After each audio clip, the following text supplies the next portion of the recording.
बच्चों and welcome back to explore interesting. तो यार ये वाला वीडियो बहुत ज़्यादा ऑसम है बिकॉज इसमें हम जानेंगे सॉलिड एंगल और उसके बहुत ही बढ़िया बढ़िया एप्लीकेशंस के ऊपर, जिसपे कई बार एडवांस में या मेंस में भी बहुत सारे क्वेश्चंस पूछे जा चुके हैं। और मैं आपसे रिक्वेस्ट करूंगा कि इस वीडियो को देखने से पहले आप लास्ट वीडियो को जरूर से देखना, जिसमें अपन ने इलेक्ट्रिक फ्लक्स के बारे में बात किया है। तो फ्लक्स वाला वीडियो अगर आप देख लोगे देन इसको देखोगे तो आपको चीजें ज्यादा बढ़िया तरीके से समझ में आएंगी। सो इसी के साथ let's get started with this video. Solid angle को समझने से पहले फर्स्ट ऑफ ऑल अपन को प्लेन एंगल को समझना जरूरी होगा। प्लेन एंगल कैसे बताया गया? मान लो मेरे पास एक डंडी है, ठीक है। इस डंडी को मैंने यहाँ कोने पे एक खिल्ली लगा के फिक्स कर दिया, राइट। अब सोचो इस कोने के अबाउट अगर मैं डंडी को घुमा दूं तो ये डंडी एक सर्कल कंप्लीट कर सकती है। तो ये डंडी जो है उस सर्कल का रेडियस बना रही है। तो इस डंडी की जो लेंथ होगी इसको नाम दे देते हैं अपन रेडियस, ठीक है। रेडियस को मैं आर बोल रहा हूँ। अब सपोज मैंने इस डंडी को कोने से थोड़ा घुमा दिया, ये डंडी यहां से घूम के सपोज यहां आ गई, तो इसने यहाँ पे एक आर्क सा बना लिया होगा। तो उस आर्क को मैं बना लेता हूं। मान लो डंडी यहां आ गई और ये ग्रीन कलर से उसने कुछ आर्क बनाया, तो इसको अपन बोल रहे हैं आर्क लेंथ, ठीक है। ये जो आर्क है इस आर्क की लेंथ को अपन एल बोल देते हैं। तो होता क्या है, यहाँ पे ये जो एंगल बना थीटा, इसको अपन प्लेन एंगल बोलते हैं। और प्लेन एंगल एक 2 डायमेंशनल एंगल है जो कि इस पेपर के ऊपर ही बना सकते हैं अपन, ठीक है। सॉलिड एंगल जब पढ़ेंगे तो सॉलिड एंगल 3 डायमेंशनल एंगल होता है। तो जो प्लेन एंगल है उसको ऐसे डिफाइन किया गया, plane angle is the ratio of arc length upon radius.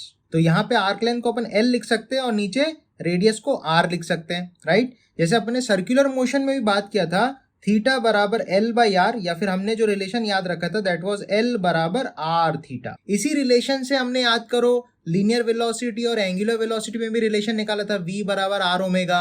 फिर हमने आगे बात की थी टेंजेंशियल एक्सेलरेशन बराबर आर अल्फा। वो सब इसी को डिफरेंशिएट करके आए थे, याद करो, सर्कुलर मोशन में, ठीक है। तो बेसिकली हमारे लिए अभी प्लेन एंगल का मेन बात क्या है? प्लेन एंगल को हम डिफाइन करते हैं, it is the ratio of arc length upon radius. तो जिस तरीके से हम प्लेन एंगल करते हैं, डिफाइन करते हैं, इसी तरीके से अपन सॉलिड एंगल को भी डिफाइन करते हैं। समझते हैं कैसे? तो सॉलिड एंगल समझने के लिए हम बनाएंगे एक स्फीयर, एक 3 डायमेंशनल गोला स्फीयर, राइट। अब इसमें आप सोचो अगर मैंने सेंटर से कोन बनाया, इस स्फीयर पे अंदर से बाहर की तरफ एक कोन बनाया तो वैसा बनेगा, ठीक है भाई। अपन ने क्या किया, सेंटर से बाहर की तरफ एक कोन बना दिया। अब इस कोन की वजह से क्या हो रहा है, सेंटर से बाहर की तरफ जब आ रहे हैं तो स्फीयर पे ये कर्व्ड सरफेस मिल रही है। उस कर्व सरफेस को मैंने इस तरीके से बना दिया। ये कर्व सरफेस हमको दिखाई दे रही होगी इस तरीके से कुछ। तो अगर बोलें कि ये जो कर्व सरफेस है इसका सेंटर से जो दूरी है वो रेडियस के बराबर होगा, रेडियस ऑफ द स्फीयर, उसकी सरफेस तक का जो दूरी होगा सेंटर से वो रेडियस होगा। तो इसको अगर मैं रेडियस बोलूँ आर, और ये जो अपने को एरिया मिला यहाँ पे, ये वाला जो अपने पास एरिया निकल के आया, ये सरफेस पे एरिया है उस स्फीयर के, ठीक है। तो ऐसा गोल गोल सा एरिया बनेगा स्फीयर की सरफेस पे। तो हम बोलेंगे अगर इस एरिया को मैं ए बोल देता हूँ, ठीक है, तो इस पे एक सॉलिड एंगल बनता है। कैसे सॉलिड एंगल बनता है? जैसे 3 डायमेंशनल कोन ऐसा होगा, उसमें इस जगह पे आप सोचो अंदर पे यहाँ पे एक एंगल ऐसा बनेगा 3D, वो इस टाइप का एंगल बनेगा, इस टाइप का, ठीक है। तो अपन को ऐसा मिलेगा जैसे आइसक्रीम खा लेते हैं तो कोन के ऊपर ऐसा आइसक्रीम बच जाता ना, तो ऐसा कर्व सा जो होता है उसी को सॉलिड एंगल बोलते हैं। तो अपन ये बोलते हैं कि यहाँ पे ये जो कर्व सा 3 डायमेंशनल एंगल बना, इसको अपन बोलते हैं सॉलिड एंगल। तो ये सॉलिड एंगल को अपन ओमेगा से रिप्रेजेंट करते हैं, और ओमेगा ये वही अपना रेसिस्टर वाला ओम। तो नोटेशन सबके सेम ही है, अपन को टेंशन नहीं लेनी, अलग अलग चीजों के लिए भी सेम नोटेशन फिजिक्स में यूज करते हैं। तो इसको अपन ओमेगा पढ़ते हैं। और मजेदार बात यह है कि इस ओमेगा की जो यूनिट होती है वो स्टी रेडियन होती है। जैसे प्लेन एंगल मापने के लिए अपन रेडियंस यूज करते हैं, वैसे ही सॉलिड एंगल मापने के लिए स्टी रेडियन यूज करते हैं, राइट।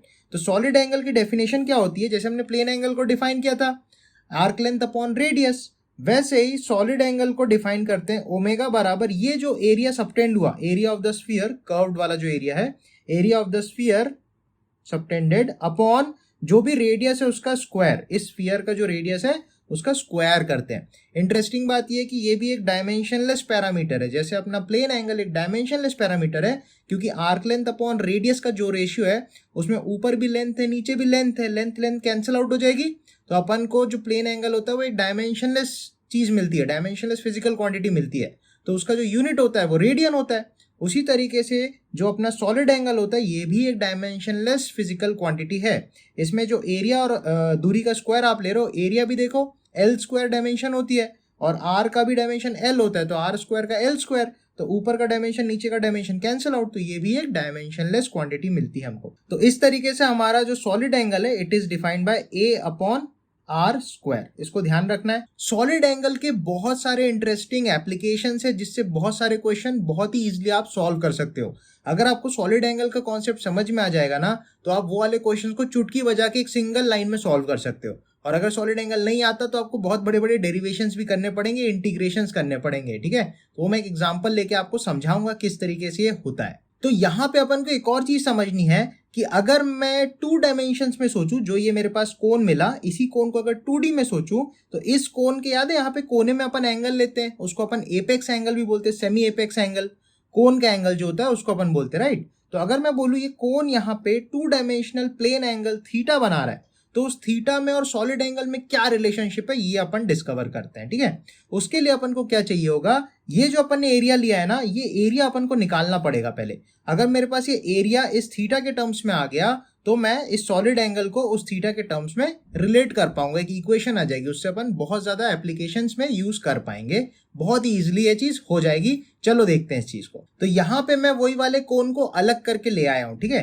अब इस कोन का अपन को क्या करना है, यहाँ पे जो ऊपर सरफेस बनेगा, उस स्फीयर के ऊपर जो सरफेस बन रहा था वो एरिया अपन निकालना चाहते हैं, ठीक है। तो एरिया निकाल के अपन थीटा के टर्म्स में ओमेगा को रिलेट कर पाएंगे। तो अब इस एरिया को निकालने के लिए क्या करना पड़ेगा, हमको यहाँ पे रिंग्स माननी पड़ेगी, क्योंकि अपना जो भी एरिया होता है इस तरीके का सर्कुलर एरिया होता है वो छोटी छोटी रिंग से मिलके बना होता है, राइट।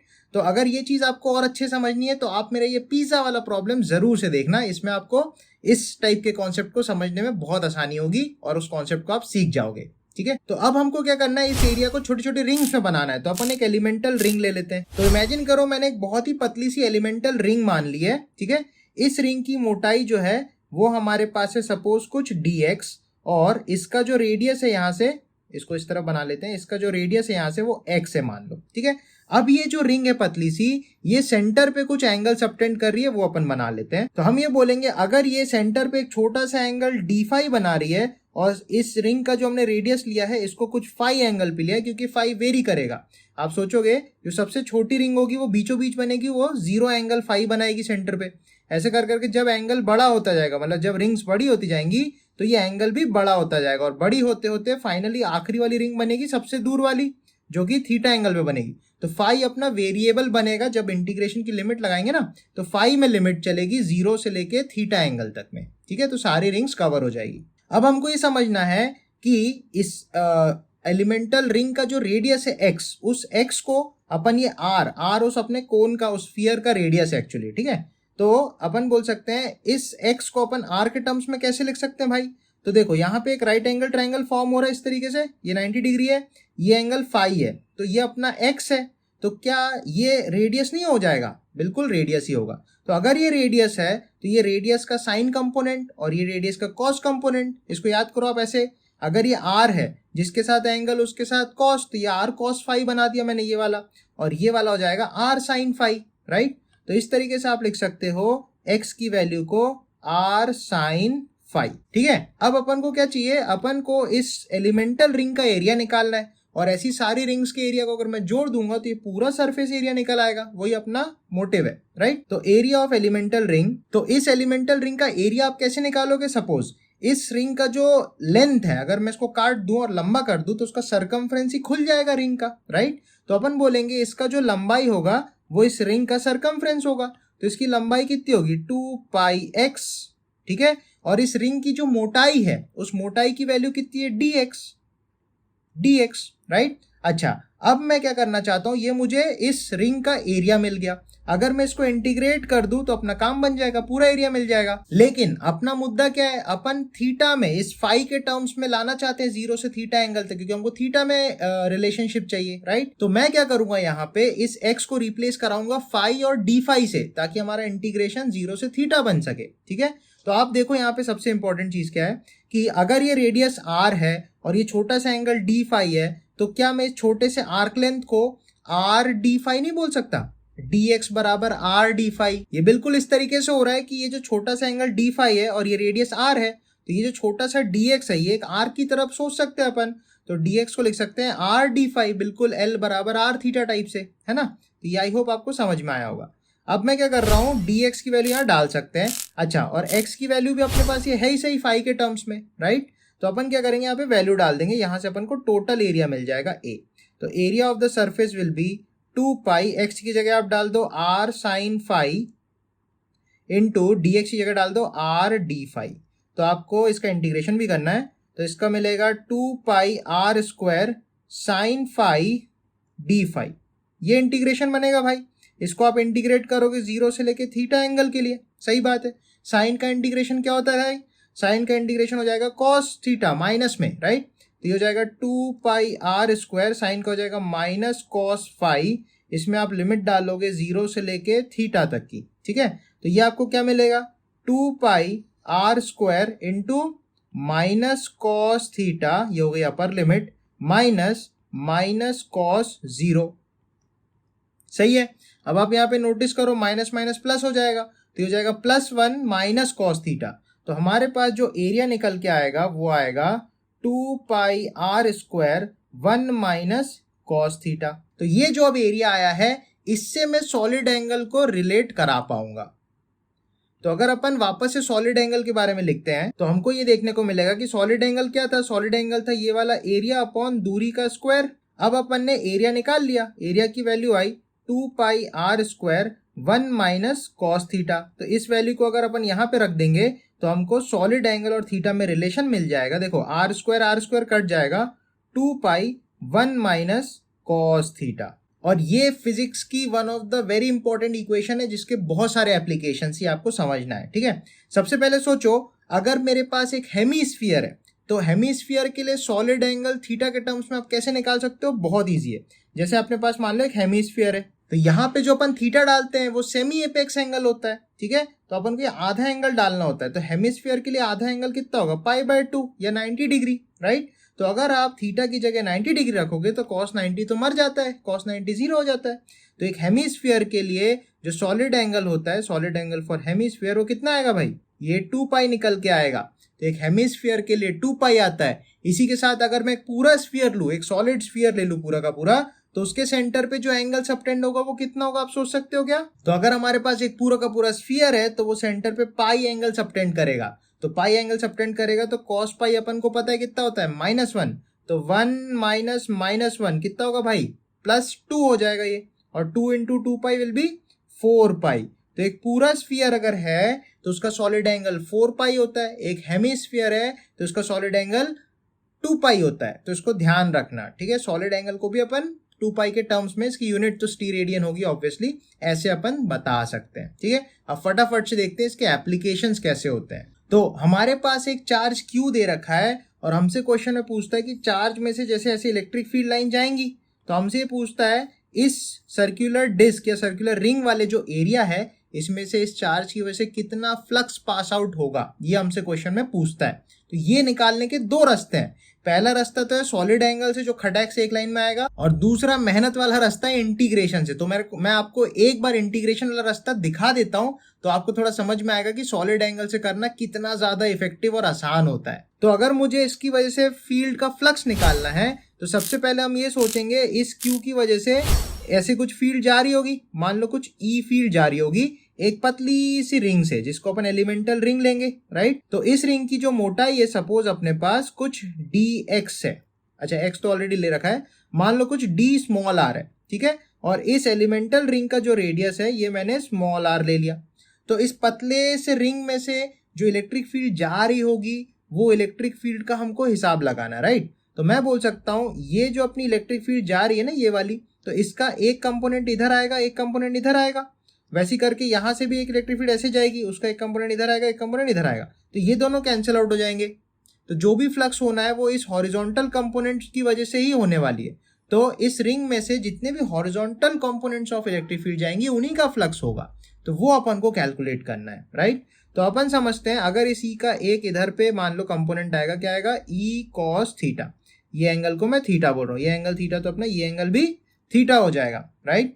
तो मुझे सारे ई कॉस थीटा इंटू इस छोटे से एरिया का फ्लक्स चाहिए। तो फ्लक्स को अपन लिखेंगे, इस छोटे से एरिया से जाने वाला छोटा सा flux d phi will be E cos theta into area, मान लो छोटे से रिंग का एरिया डी ए है, इसका इंटीग्रेशन करके अपन को निकालना पड़ेगा। अब रिंग का एरिया कैसे लिख सकते हो? रिंग का एरिया लिखने के लिए वही वाला फंडा, 2 pi small r into d r. 2 pi r हो गई उसकी सरकमफ्रेंस और डी आर हो गई उसकी मोटाई।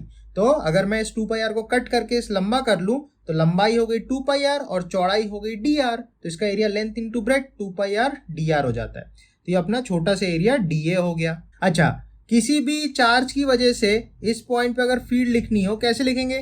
तो अपन लिखते थे के क्यू बाय आर स्क्वायर, जहां पे आर अपन को अब ये वाला लेना पड़ेगा, राइट? तो ये जो हाइपोटेनिस होगा इसकी वैल्यू होगी under root x square plus small r square, ऐसे ही आने वाला है, ठीक है?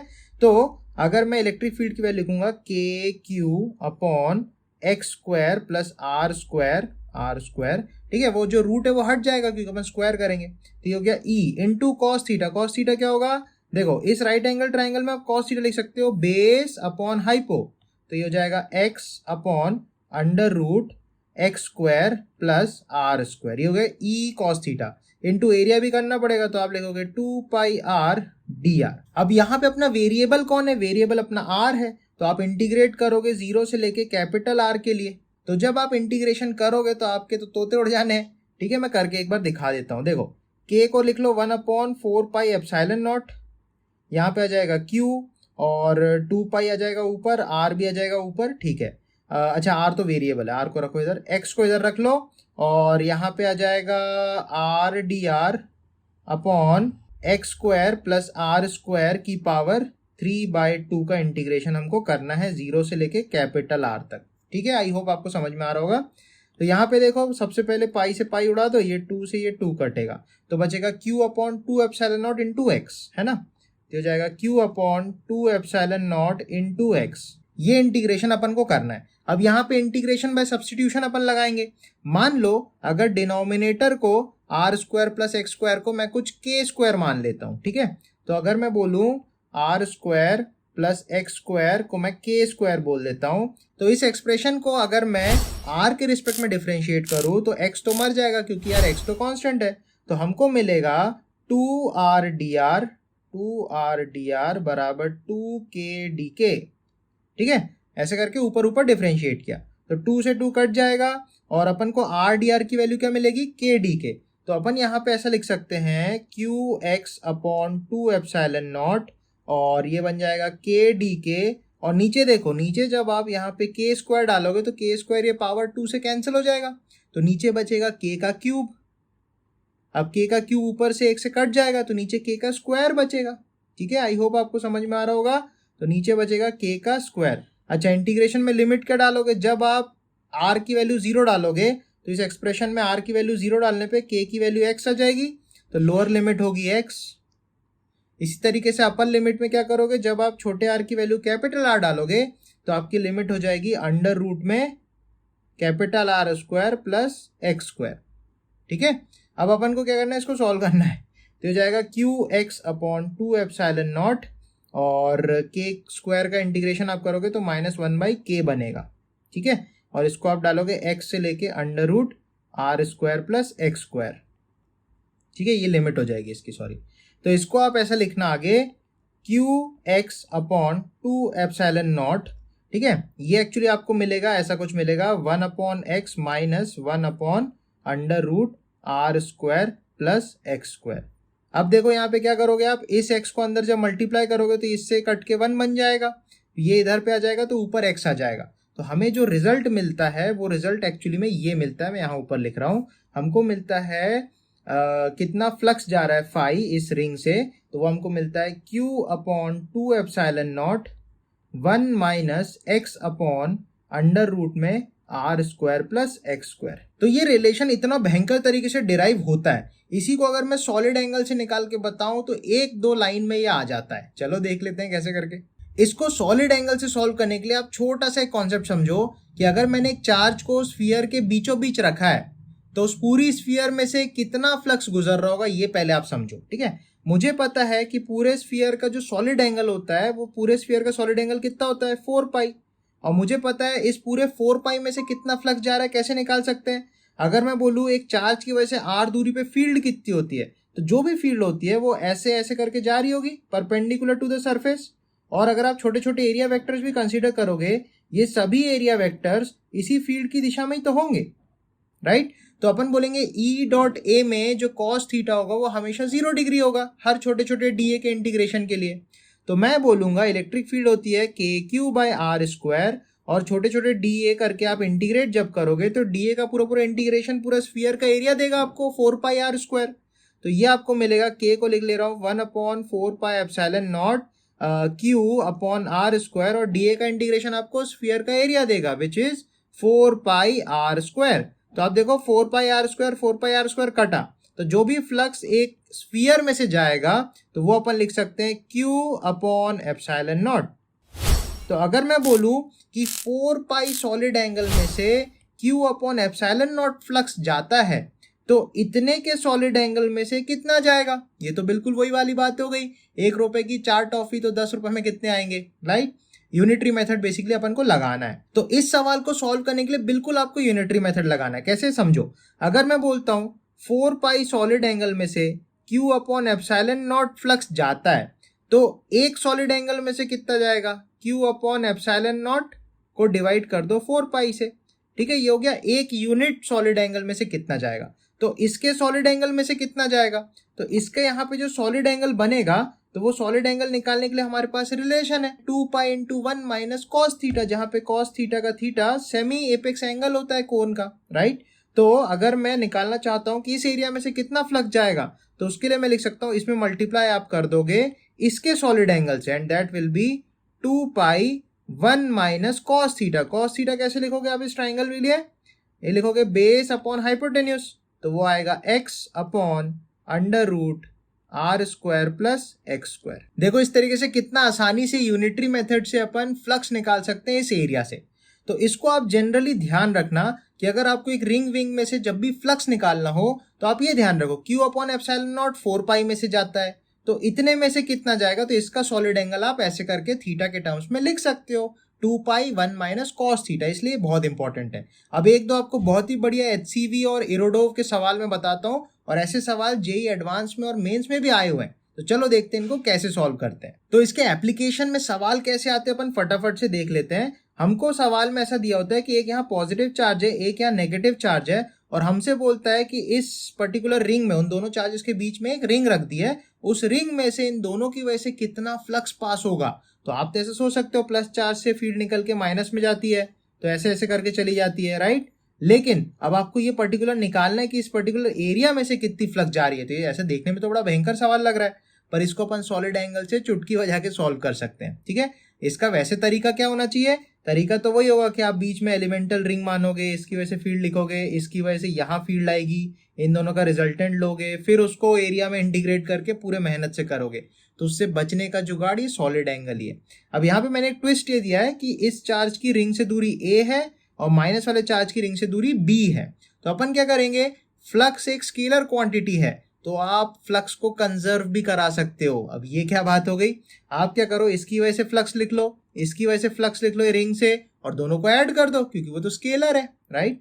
तो फ्लक्स आप पॉजिटिव चार्ज की वजह से लिख सकते हो, कैसे लिखोगे, वही Q अपॉन एप्सिलॉन नॉट 4 पाई में से जाता है तो इस रिंग के सॉलिड एंगल में से कितना जाएगा, वो होगा 2 पाई 1 माइनस कॉस थीटा। अब कॉस थीटा के लिए आप ये राइट एंगल ट्राइंगल कंसीडर करो, ये थीटा अगर है तो कॉस थीटा हो जाएगा a अपॉन, ये आएगा अंडर रूट में a square plus r square, right. तो अपन को क्या मिलेगा, a upon under root r square plus a square, ये हो जाएगा फ्लक्स ड्यू टू Q। अब इसका इधर फ्लक्स जाएगा और ये नेगेटिव की वजह से भी फ्लक्स इस तरफ ही आने वाला है, जो भी आएगा दोनों को आप सीधा ऐड कर सकते हो।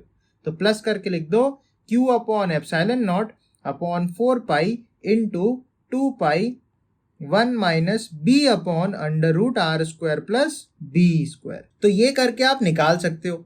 तो एक इंटरेस्टिंग क्वेश्चन मैं आपसे पूछता हूं, आप इसका आंसर मुझे कमेंट्स में जरूर से बताना। अगर मैं बोलता हूं ये एक चार्ज Q है और ये एक चार्ज भी Q है, तब उस केस में फ्लक्स क्या होगा, राइट। अगर ये A और B अलग अलग होंगे तो फ्लक्स आपका नॉन जीरो आएगा, ठीक है। कितना आएगा आप मुझे बताना कमेंट्स में ट्राई करके, ठीक है। और अगर ये A और B बराबर दूरी पे, मतलब इस चार्ज की इससे दूरी मान लो A है, ये भी दूरी A है, तब नेट फ्लक्स कितना इसमें से जाएगा, ये आप मुझे कमेंट्स में जरूर बताना।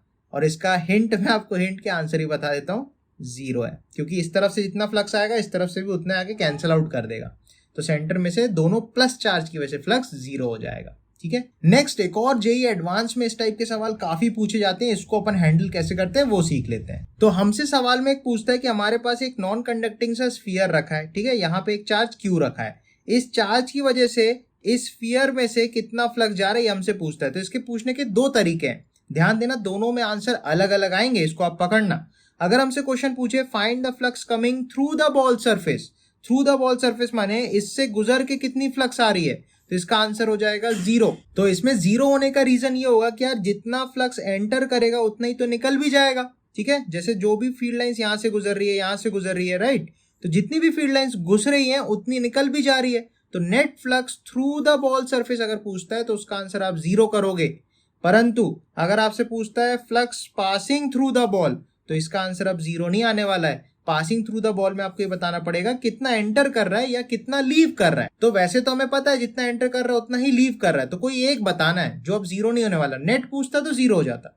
अब इसको बताने के लिए अगेन आपको सॉलिड एंगल ही यूज करना है। आप क्या लिखोगे, वही क्यू अपॉन एप्सिलॉन नॉट पूरे 4 पाई में से जाता है।